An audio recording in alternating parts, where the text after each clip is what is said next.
ஆயுள் தண்டனை கைதி சித்திரவதை செய்யப்பட்ட விவகாரத்தில் சிறைத்துறை டிஐஜிக்கு சம்மன் அனுப்பி விசாரிக்க சிபிசிஐடி போலீசார் முடிவு செய்துள்ளனர்.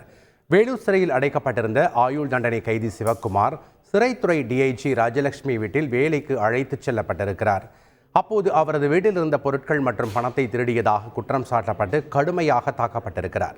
இந்த விவகாரம் தொடர்பாக சிபிசிஐடி போலீசார் வழக்கு பதிவு செய்து 4 சிறை காவலர்களுக்கு சம்மன் அளித்து நேரில் வரவழைத்து விசாரணை நடத்தியுள்ளனர்.